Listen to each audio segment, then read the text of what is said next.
غزوہ تبوک کے موقع پر حضور صلی اللہ علیہ وسلم نے صحابہ کرام سے فرمایا کہ اللہ کی راہ میں جہاد کرنے کے لیے تیار ہو جاؤ۔ یہ زمانہ نہایت تنگی اور قحط سالی کا تھا، یہاں تک کہ دو آدمی ایک کھجور پر گزر بسر کرتے تھے۔ سفر دور کا تھا اور دشمن کثیر اور قوی تھے۔ حضرت عثمان رضی اللہ تعالیٰ عنہ نے اس غزوہ میں بڑی اعلی ہمتی سے خرچ کیا۔ 10,000 دینار ان پر خرچ کیے، اور ان میں سب سے پہلے حضرت صدیق اکبر رضی اللہ تعالیٰ عنہ ہیں، جنہوں نے اپنا سارا مال حاضر کر دیا۔ حضرت عمر رضی اللہ تعالیٰ عنہ راوی ہیں کہ اس دن اتفاقاً میرے پاس کچھ مال تھا، میں نے سوچا کہ میں آج اس قدر ایثار کر رہا ہوں کہ ابو بکر سے بھی بڑھ جاؤں گا۔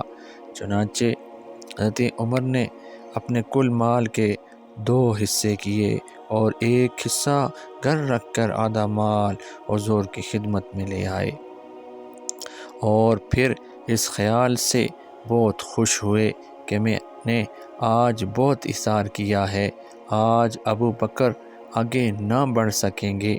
مگر کیا دیکھتے ہیں کہ پروانہ شمع مصطفیٰ صدیق اکبر رضی اللہ عنہ اپنے گھر کا کل مال لیے حضور کی خدمت میں حاضر ہو گئے اور اپنی ساری پونجی پیش کر دی۔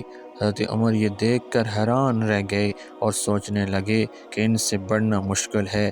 حضور صلی اللہ علیہ وسلم حضرت ابو بکر صدیق کا یہ ایثار دیکھ کر بہت خوش ہوئے اور فرمایا، اے صدیق، سب کچھ یہاں لے آئے ہو، یہ تو بتاؤ گھر کے لیے کیا چھوڑ آئے ہو؟ صدیق اکبر کا جواب یہ تھا، پروانے کو چراغ اور بلبل کو پھول بس، صدیق کے لیے ہے خدا کا رسول بس۔ تھوڑی دیر کے بعد جبریل امین حاضر ہوئے اور عرض کی، یا رسول اللہ صلی اللہ علیہ وسلم، اللہ تعالیٰ صدیق اکبر پر سلام فرماتا ہے اور فرماتا ہے، یا رسول اللہ، آپ صدیق اکبر سے پوچھئے کہ وہ اس عالم فقر میں مجھ سے راضی ہے یا ناراض۔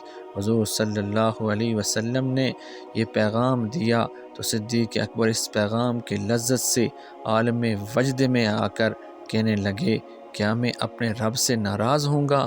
میں اپنے رب سے راضی ہوں، میں اپنے رب سے راضی ہوں، میں اپنے رب سے راضی ہوں۔ ایک دن علی رضی اللہ تعالی عنہ نے لوگوں سے کھڑے ہو کر فرمایا، بھلا تم جانتے ہو تم تمام لوگوں میں زیادہ بہادر اور شجاع کون ہے؟ حاضرین نے جواب دیا، جناب آپ۔ فرمایا، نہیں، بلکہ سب سے زیادہ دلیر اور بہادر ابو بکر صدیق تھے۔ اس کا امتحان یوں ہوا کہ جب بدر کا معرکہ پیش آیا تو ہم نے حضور صلی اللہ علیہ وسلم کے لیے ایک چھپر تیار کیا اور حضور صلی اللہ علیہ وسلم کو وہاں بٹھا کر کہا کہ حضور کی پاسبانی اور حفاظت کے لیے کون شخص کھڑا ہوگا کہ بت پرستوں میں سے کوئی شخص آپ کے پاس نہ پہنچ سکے۔ میں قسم کھا کر کہتا ہوں، اس وقت صرف ابو بکر ہی آگے بڑھے اور اس بات کے متکفل ہو کر آپ کے سر مبارک پر ننگی تلوار لیے کھڑے رہے۔ صدیق اکبر رضی اللہ عنہ جب تخت خلافت پر متمکن ہوئے تو آپ نے ایک مجمع عام میں یہ تقریر فرمائی، فرمایا، بھائیو اور عزیزو، قرہ انتخاب میرے نام پڑا ہے اور میں تمہارا خلیفہ مقرر ہو گیا ہوں۔ گو میں تم سے بہتر اور افضل نہ تھا، مگر میں تمہارا سردار مقرر کر دیا گیا ہوں، لیکن میری سرداری کیسر و کسریٰ کے جیسی سرداری نہیں کہ کسی کو میرے کام میں مجال دم زدن نہ ہو کہ تمہارے اندر جو قوی ہے میرے نزدیک اس وقت تک کمزور اور ضعیف ہے، جب تک کہ میں ضعیف کو اس سے حق نہ دلوا دوں، اور جو تم میں ضعیف ہے وہ میرے نزدیک قوی ہے، اس وقت کہ میری اہانت سے اس سے اس کا حق نہ مل جائے۔ دیکھو ایک بات اور ہے، جہاد سے کبھی سستی نہ برتنا، اس طریقہ کو ترک نہ کرنا۔ یاد رکھو جو قوم جہاد کو چھوڑ دیتی ہے وہ دنیا میں خواریوں اور رسوائیوں کی نظر ہو جاتی ہے۔ راستی اور راست روی امانت ہے، کج روی اور کذب بیانی خیانت ہے۔ جب تک میں اللہ اور اللہ کے رسول کا فرمان بردار ہوں اس وقت تک تم پر میری اطاعت واجب ہے، اور جب مجھے ایسا کرتے نہ دیکھو تو بلا تکلف میری اطاعت سے انکار کر دو، اس وقت اطاعت واجب نہیں۔ اطراف مدینہ میں ایک اندھی عورت رہتی تھی جس کا کوئی عزیز نہ تھا۔ حضرت عمر فاروق رضی اللہ عنہ ہر روز رات کو اس کے گھر آتے، اس کا پانی بھر دیتے اور بھی جو کچھ اس کا کام ہوتا کر دیتے۔ ایک روز رات کو اس بڑھیا کے گھر آئے تو کیا دیکھتے ہیں کہ اس کا سارا کام کوئی دوسرا شخص کر گیا ہے۔ دوسرے روز آئے تو اس روز بھی آپ سے پہلے ہی کوئی شخص اس کا سارا کام کر گیا تھا۔ اسی طرح حضرت عمر ہر روز اس کی خدمت کے لیے آتے تو آپ دیکھتے کہ اس بڑھیا کا کام کوئی دوسرا شخص کر گیا ہے۔ آپ حیران رہ گئے کہ کون ہے جو مجھ سے پہلے ہی پہنچ کر اس بڑھیا کا پانی بھی بھر جاتا ہے، اس کا سارا کام بھی کر جاتا ہے۔ چنانچہ آپ ایک روز بہت جلدی آئے، اس انتظار میں رہے کہ دیکھیں یہ پر اسرار خادم کون ہے۔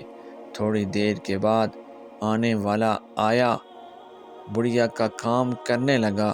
فاروق اعظم رضی اللہ تعالی عنہ یہ دیکھ کر حیران رہ گئے کہ یہ پر اسرار خادم خلیفۃ المسلمین حضرت ابو بکر صدیق رضی اللہ تعالی عنہ ہیں۔ حضرت صدیق اکبر رضی اللہ عنہ کو حضور صلی اللہ علیہ وسلم سے اس قدر محبت تھی کہ حضور صلی اللہ علیہ وسلم کے وصال شریف کے بعد آپ فراق محبوب کے صدمہ سے بے چین رہنے لگے۔ تھوڑی مدت کے بعد ہی آپ بیمار پڑ گئے۔ طبیب نے بڑے غور سے دیکھا اور کہا کہ یہ مریض کسی کی محبت میں بیمار ہے اور ان کا محبوب ان سے جدا ہے۔ اسی فراق محبوب کے غم میں یہ بیمار ہوئے۔ ان کا علاج بجز دیدار یار کے اور کچھ نہیں۔ جہاں تک ہو سکے ان کے محبوب کو انہیں دکھاؤ۔ حضرت ابو بکر صدیق رضی اللہ تعالی عنہ نے ایک رات خواب دیکھا کہ حضور صلی اللہ علیہ وسلم تشریف لائے اور آپ کے بدن مبارک پر دو سفید کپڑے تھے۔ تھوڑی دیر میں وہ دونوں سبز ہو کر چمکنے لگے کہ نگاہ ان پر نہ ٹھہر سکتی تھی۔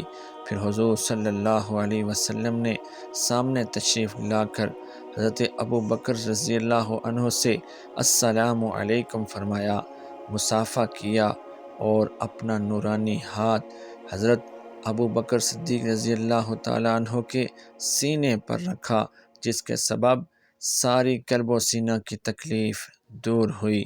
پھر فرمایا، اے ابو بکر، کیا ابھی ہم سے ملنے کا وقت نہیں آیا؟ حضرت ابو بکر یہ بات سن کر اس قدر روئے کہ سارے گھر والوں کو خبر ہو گئی۔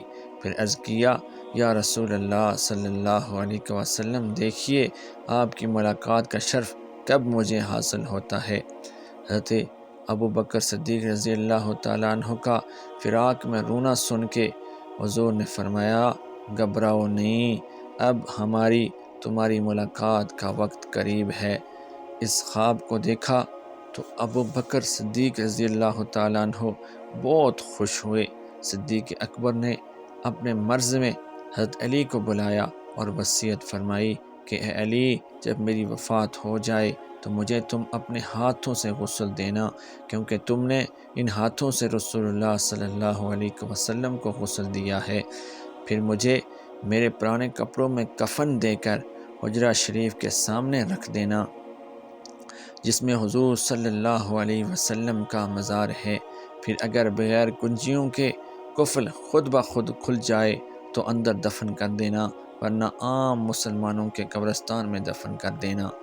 چنانچہ آپ کے جنازے کو حجرہ کے سامنے رکھ کر عرض کیا گیا، یا رسول اللہ، یہ آپ کا یار غار ابو بکر آپ کے دروازے پر حاضر ہیں، ان کی تمنا آپ کے حجرہ میں دفن ہونے کی ہے، اگر اجازت ہو تو حجرہ شریف میں دفن کیا جائے۔ یہ سن کر حجرہ شریف کا دروازہ جو پہلے بند تھا خود بخود کھل گیا اور آواز آئی، حبیب کو حبیب سے ملا دو، کیونکہ حبیب کو حبیب سے ملنے کا اشتیاق ہے۔ چنانچہ جنازہ مبارک کو اندر لے گئے اور حضور صلی اللہ علیہ وسلم کے کندھے مبارک کے قریب آپ کو دفن کر دیا گیا۔ اگر آپ کو ہماری یہ ویڈیو اچھی لگی تو چینل کو ضرور سبسکرائب کریں اور بیل آئیکن کو بھی دبائیں تاکہ ہر آنے والی ویڈیو کا نوٹیفیکیشن آپ کو مل سکے۔ شکریہ۔